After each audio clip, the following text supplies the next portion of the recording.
Hey everybody, welcome back to The Jig Is Up. We're going to explain to you today how to wrap your own marabou jigs, 1/8 ounce, all that good stuff. We're going to go step by step through the process to show you how to tie your own lure. Because when you catch a fish with your own lure, that's awesome. That's almost like reloading your own shells and shooting a deer with your high power, and you just reloaded those shells. You did all that yourself. If you know how to make an arrow to go into a bow, that's a good accomplishment also. But going on ahead and getting your own vise, you got to get your own vise. This is a tying vise right here. We'll go ahead and look at it real quick. It's just a tying vise. It's got this deal here, and when you want to put a jig head in there to get started, you go ahead and pull that apart a little bit right there. Then you set your lure, your jig head there. This is an 1/8 ounce jig head here with a willow leaf spinner on it just to give it a little bit more flash and all that other good stuff, and that will add to your lure, along with using good feathers, good chenille, and good thread. I'm using a 210 ultra thread denier that you get it you can get it off eBay. You can get them through Amazon. Sometimes your local fish stores will also carry special thread. You can't use the Walmart fabric thread. You can, but it's going to break on you. It's going to cause you havoc. It's going to make you upset. You're going to quit tying because you're like, can't do this. It's dumb. But what you want to do, though, make sure you get you some of this thread here to get started. And what we're going to do is we're going to go ahead and get the base going for this lure here, so we can go ahead and affix our feathers. Our marabou turkey feathers is what it is. You want to start off with your wraps. You want to get a good surface, so when you start transitioning your feathers on here, it helps to keep them from sliding off and doing all that stuff too. But as you can see, I got the base on here. I got a little bit of extra right here. That's fine. You're not going to see that through the feathers. It's going to be pretty easy to get that covered up. But right here is your typical marabou feather. And what you want to do, lick your fingers a little bit to help pull it back. That helps calm it down. Kind of like putting mousse in your hair, if you have any. Just saying. But go ahead, and you want to go ahead and start. When you do this, take this and you start at the head, and you want it to be pretty much at the bend and the hook, and that's about how long it needs to be.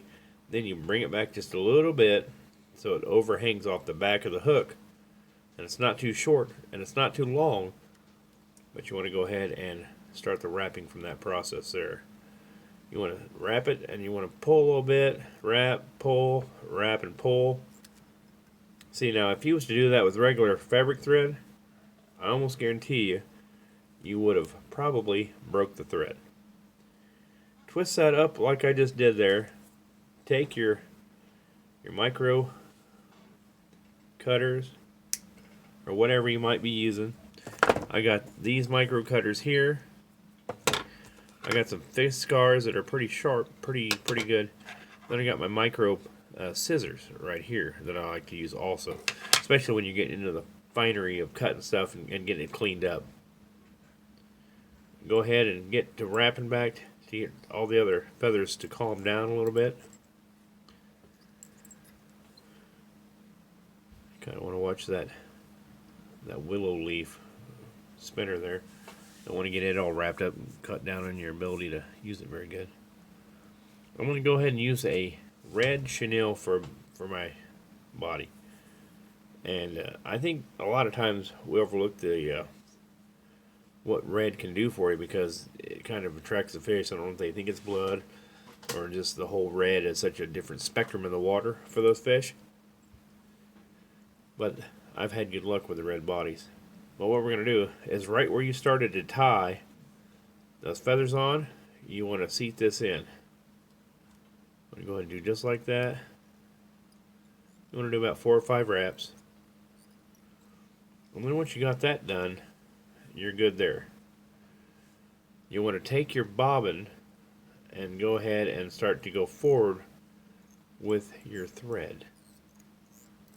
Get it back up here to where you're going to end up ending with your chenille when you wrap up the body. You're going to go ahead now, start the process of wrapping it around. Try to keep everything uniform. Keep on wrapping until you get up there to where the thread stops. Then you want to go under your line there. Pull it up there next to the where you tie on your string. You just want to go ahead and get this seated in there.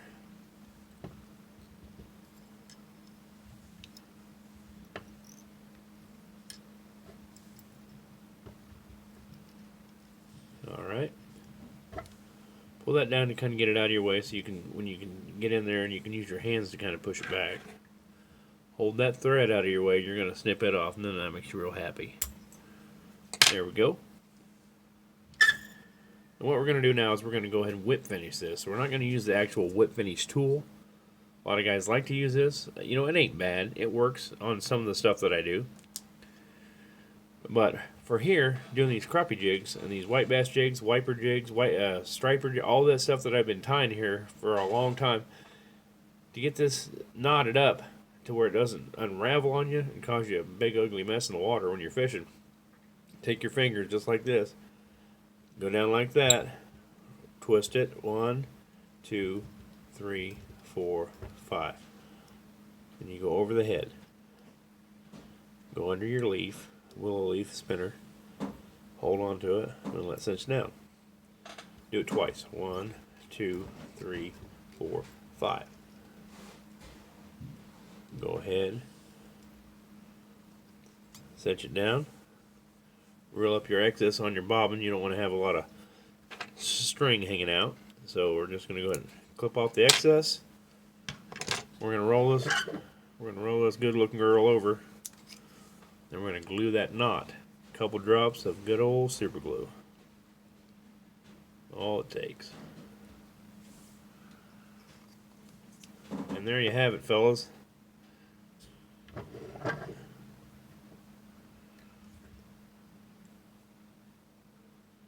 This right here is a whole lot cheaper than buying them. And I'll tell you right now, when you're done with this and you've put the work in it and you've got the effort of what you've done to get the good feathers, you got the good painted head, you got the good willow leaf on there for your spinner, you got a good uniform body that you put on there, this is going to outproduce anything you buy over the store. I guarantee it. It's going to last longer, it's going to look better, and you're going to catch a lot more fish. So give this a try. I mean, I got a little bit more than normal with my vise, cost-wise. You can buy a $10 or $12 vise all day long. And in that process, you can buy your jig kegs at Walmart. I mean, they're going to look about like this. And from there, you're going to have pennies wrapped up in these lures instead of dollars. And that right there is a good savings. Gives you more time on the water, saving some money, and that's going to work the best for you. So thanks again, guys, for coming out. I appreciate it very much. Go catch some fish. We'll talk to you later.